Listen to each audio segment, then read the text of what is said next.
प्रधानमंत्री श्री नरेंद्र मोदी जी के नेतृत्व में केंद्रीय वित्त मंत्री श्रीमती निर्मला सीतारमण जी द्वारा पेश किया गया आम बजट 2026-27 एक लोक कल्याणकारी और विकसित भारत के लक्ष्य को संकल्पित देश के आर्थिक विकास की गति को नई दिशा देने वाला दूरदर्शी बजट है।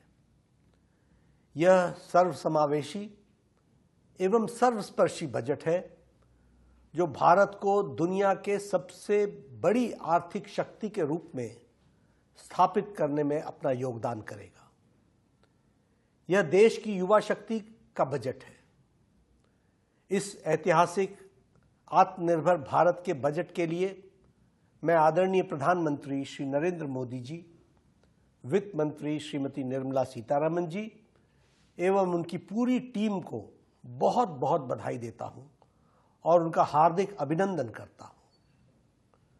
प्रधानमंत्री श्री नरेंद्र मोदी जी के नेतृत्व में सरकार द्वारा स्वास्थ्य सेवाओं को जन जन तक पहुंचाने के लिए जो प्रतिबद्धता इसी बात से जाहिर होती है कि पिछले 12 वर्षों में स्वास्थ्य क्षेत्र में बजट ने 176% की बढ़ोतरी दर्ज की गई है। स्वास्थ्य के क्षेत्र में इस वर्ष आवंटित 1,05,000 करोड़ से अधिक का बजट पिछले वर्ष के बजट से लगभग 9% अधिक है। इस बजट में मेंटल हेल्थ पर, मानसिक बीमारी से लड़ने वाले विषय पर एक विशेष फोकस किया गया है जो स्वागत योग्य कदम है। इसके तहत रांची और तेजपुर स्थित केंद्रीय मनोचिकित्सा संस्थानों का जो अपग्रेडेशन किया जा रहा है और जो उत्तर भारत में निम्हांस की नई स्थापना करने की घोषणा सराहनीय है।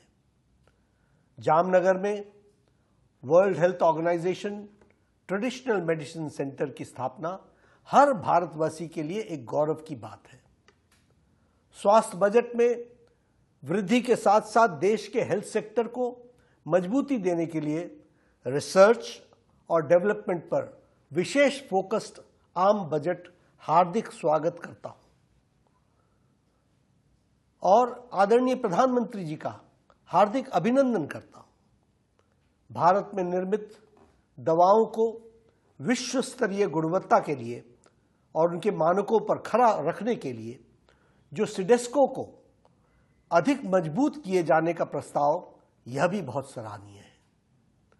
बायोफार्मा शक्ति इनिशिएटिव के तहत सरकार ने अगले 5 वर्षों में बायोफार्मा क्षेत्र में 10,000 करोड़ रुपए के निवेश का प्रस्ताव रखा है, जिसे आधुनिक जैविक दवाओं और बायोसिमिलर के घरेलू उत्पाद को बढ़ावा मिलेगा। फार्मा सेक्टर में और विकास के 3 नए नाइपर्स और मौजूदा 7 नाइपर्स को और उन्नत बनाने की घोषणा इस देश में फार्मा के क्षेत्र में एक नए युग की शुरुआत होगी। साथ ही रासायनिक उद्योग को मजबूत करने के लिए राज्यों में 3 विशेष केमिकल पार्क विकसित किए जाएंगे। बदलती जीवन शैली की वजह से बढ़ते गैर संचारी रोगों, नॉन कम्युनिकेबल डिजीज को निपटने के लिए एलाइड हेल्थ केयर इंस्टीट्यूट्स को और अधिक सबल बनाने का जो प्रस्ताव है और अगले 5 वर्ष में 1 लाख प्रोफेशनल्स इस क्षेत्र में तैयार होंगे। इससे युवाओं को रोजगार मिलेगा और स्वास्थ्य सेवाओं की गुणवत्ता बेहतर होगी। देश के हर जिला अस्पताल में ट्रॉमा और इमरजेंसी सेंटर स्थापित किए जाने के प्रस्ताव से आम जनता को तत्काल चिकित्सा सुविधा सुलभ उपलब्ध होगी। मेडिकल रिसर्च और इनोवेशन के लिए ICMR Indian council for medical research और डिपार्टमेंट ऑफ हेल्थ रिसर्च के बजट में उल्लेखनीय वृद्धि की गई है, जिससे नई दवाओं, टीकों और अत्याधुनिक उपचार तकनीकों को विकास संभव होगा। इकोनॉमिक ग्रोथ को सतत बनाए रखना और इसे नए आयामों तक ले जाना सबका साथ सबका विकास की नीति के साथ सभी को आगे बढ़ाने के लिए समान अवसर उपलब्ध कराना तथा देश के हर नागरिक की उम्मीदों एवं उनकी आकांक्षाओं को पूरा करना और उन्हें देश के विकास में भागीदारी बनाना इस बजट का मुख्य उद्देश्य है। निश्चित रूप से यह बजट गांव, गरीब, किसान, युवा, नारी शक्ति से लेकर समाज के सभी वर्गों के विकास और औद्योगिक क्रांति के रूपरेखा है।